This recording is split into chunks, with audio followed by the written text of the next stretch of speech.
Exciting, dramatic, or farcical? The political scenario in Karnataka is taking more twists and turns than last weekend's Cricket World Cup final. The Assembly Speaker has made it clear that he is not bound by the governor's directives and continues to offer more time for debate. Meanwhile, the JDS-Congress government has moved the Supreme Court against the governor's letters. The opposition BJP did an overnight sit-in protest in the assembly floor as they continue to push for a floor test. Joining us to make sense of the developments in Bengaluru are Narayan Lakshman of The Hindu, senior journalist Ratan Mani Lal and advocate Sanjoy Kumar Ghose. Narayan Lakshman, is this still about just buying time for government on life support, or has the move to go back to the Supreme Court put into action another set of outcomes at play? Yeah, Kaushik, I think definitely there could be another set of outcomes. This has been such an unpredictable game. I think, in fact, your anchor Harsha earlier equated it to the World Cup final, where we are on uncharted territory completely. And yes, you are right in the sense that part of the motivation is just to give this government, rather Kumarasamy is trying to buy time, obviously, to see if there's some way to cobble together the critical numbers needed to survive this. But at the same time, yes, I think there's an attempt to engage with the court system because, quite honestly, the decision handed down earlier that the 16 MLAs who had resigned could abstain from the proceedings of the House was quite a strange one, to say the least, in the sense we need to understand how that fits with the right of the ruling party, the Assembly, to conduct a whip, to have a whip, and to have its own party members abide by the whip. That is also part of a constitutional process. So there are a lot of sort of gaps in knowledge here, even legally speaking, and there is also that attempt to kind of get over the uncertainty. Okay, I'll get to those in just a bit. Before that, Ratan Mani Lal, how would you characterize the actions of the Speaker in the last 2 days? Justified or questionable? See, there is no doubt about it that for any speaker in any state, there are no precedents, to come to a conclusion in such a situation, because in the past few years, the speakers who had to face this kind of a situation had to take a decision in a day or two. But here, since the speaker has taken so many days and still he is not prepared to come to a very conclusive kind of a step. So I think he's trying to buy time for the government, and I don't think it can be justified because the rebel MLAs, they have made their stand very clear. So I don't know what stops the speaker from, going ahead with something that is conclusive, to say the least. All right. Sanjay Ghosh, how much of the continuing ambiguity is because of the vagueness of what the court directed on Wednesday?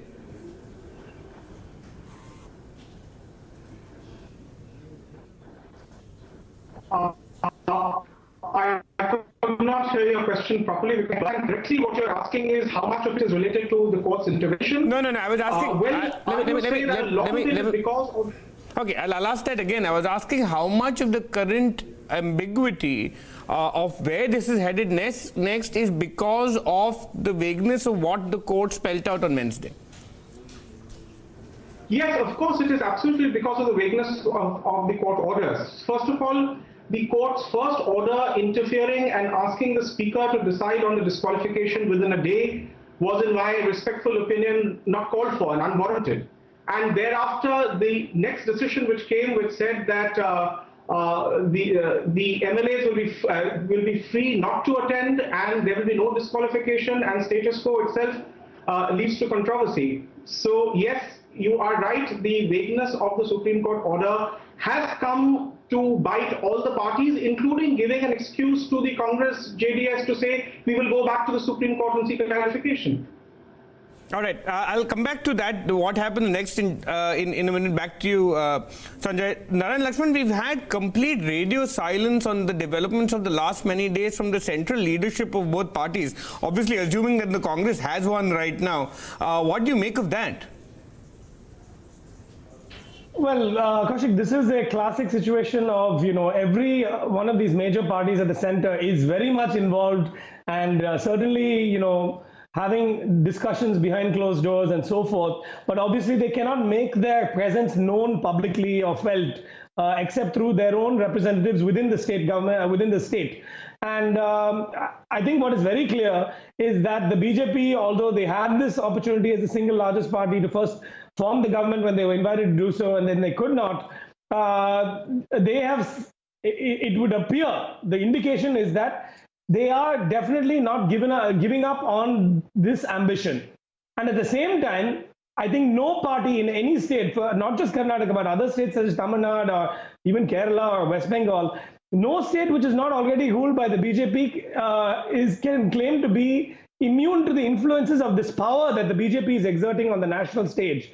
Therefore, you will have in Karnataka, as you are seeing now, and in other states too possibly, situation where MLAs of opposition parties are always either secretly maybe in discussion with the BJP, or they are themselves independently contemplating making a switch.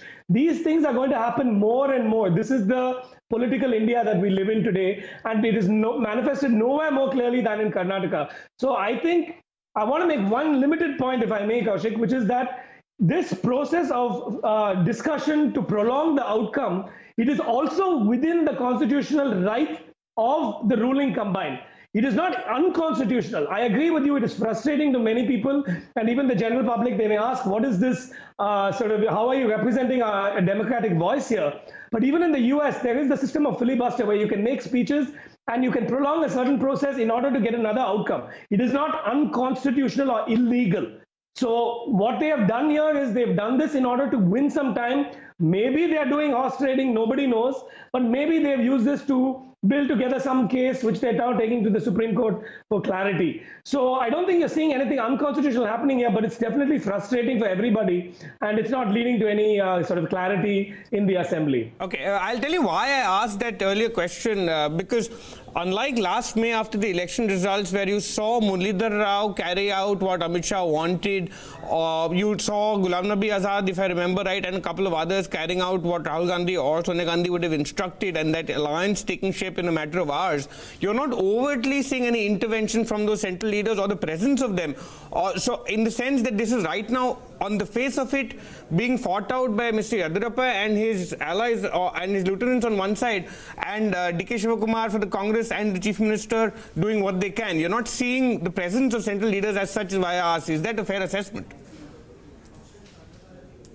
Yeah, absolutely. I think that's a very pertinent point. And the reason for that is probably ironic, because you're not seeing the Congress leaders in New Delhi jumping in because they have been decimated in the just happened Lok Sabha election.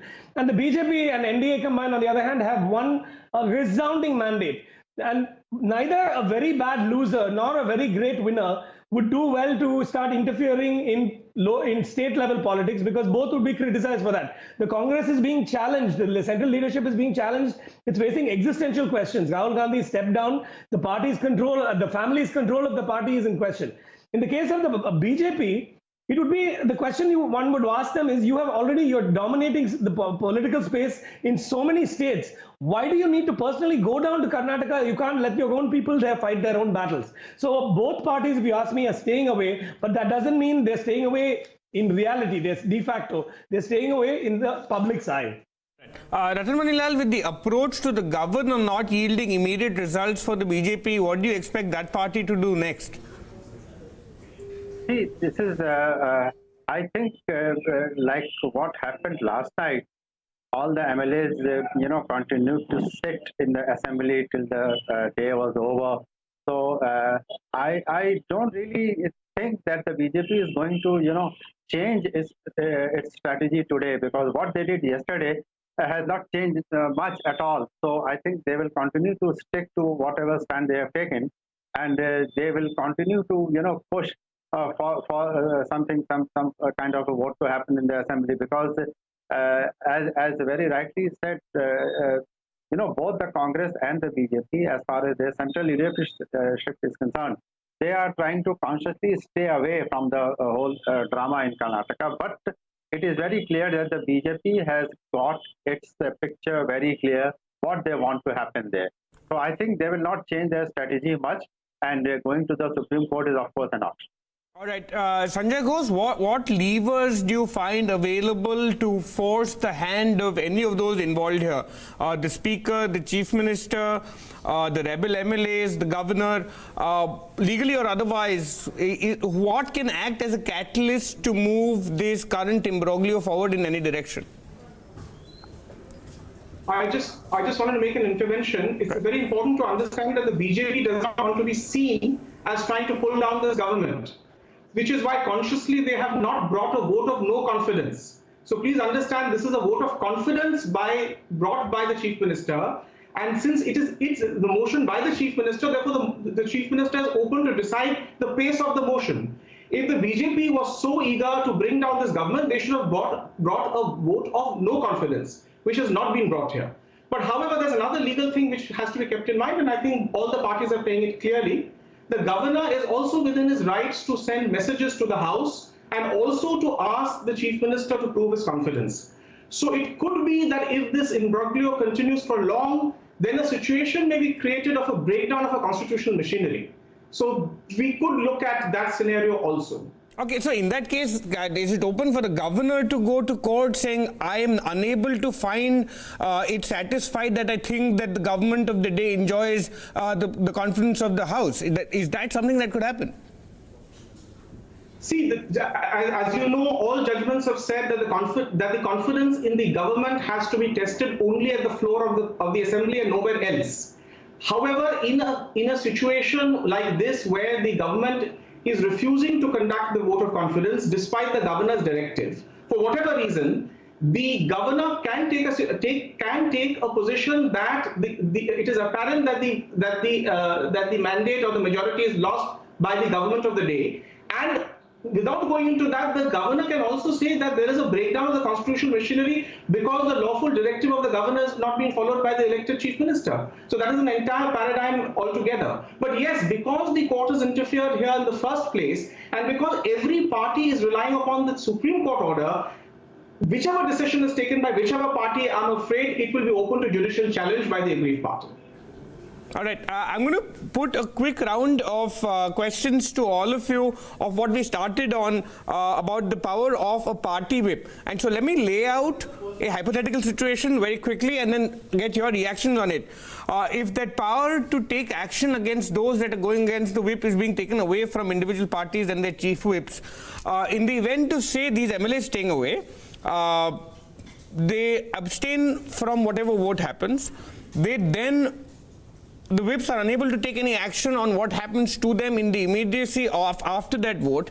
A next government convenes. That government then is at a point where if those MLAs come back, they're not avowedly supporters of the BJP. There are parts and elements of this government that they don't like. Is there an event you see where the next government too doesn't enjoy the confidence of half of the support of this House, and therefore we have a situation where nobody is able to form the government, either the current alliance or the BJP in the coming days and weeks? Narayan, Lakshman first. Okay, in this scenario, which I'm not sure I understood every part of it, but I think I get the gist of it. In this scenario, if you ask me, the BJP will have the critical numbers, because when the resignations of these 16 MLAs goes through, when it is accepted, and let's say they are ejected, they obviously, if it's accepted, then automatically they're no longer part of the proceedings of the House. Let's say there is a next government that somehow is put in place. If it is the BJP, and let's say the BJP win the support of those two independent MLAs as well, and they have 107 seats, they will then be at or maybe just one or two over the critical mark to make a claim and possibly even survive a confidence vote if need be to hold on to the government. So I think the BJP has a very good chance of coming out on top if this goes through. But therein lies the real question, because as you asked about which levers do we have or are we looking at, it is the question, the possibility of breakdown of constitutional mechanism and the presidential power being exercised. That, however, is unlikely to happen since the Kumarasamy government is now approaching the court for further clarifications. While it is under consideration, while it is sub judice, while the matter is sub judice, to impose a new constitutional machinery to take over the functioning of the state would be highly improper and quite unlikely, I think, for any government or any party. Okay. So I think, yeah, it's possible. Is my question? Is my answer? Okay, Yeah. just to wrap this up, has this been a question of leadership? Is this about a Siddaramaiah camp in the Congress that certain MLAs are not happy with the fact that you have is a village shuffling of leaders that was, as was attempted or proposed about 8-10 days ago? Will that help the survival of this government in any way, or that die has already been cast, Ratan Mani Lal? No, I think I'm very clear about it that the rebel MLAs, as well as many who have not rebelled yet, they have no confidence in the Chief Minister Kumaraswamy, and the whole thing here is about Kumaraswamy being the leader or not. Since there is no clarity on this issue from the top leadership of either the Congress or the JDS, therefore the issue has been prolonged for so long. So I believe that in the absence of any clarity from the JDS as to who would be the leader if it is not Kumaraswamy, that is why the future of this government, if it is to be headed by Kumaraswamy, appears to be very, very fragile. Okay. Ratan Mani Lal, Narayan, Lakshman and Sanjoy Kumar Ghose, thank you for making time as we continue to see the situation as it unfolds in Bengaluru, in the Assembly, and perhaps we will keep an eye on what happens at the Supreme Court in Delhi in the coming days as well. Thank you for watching.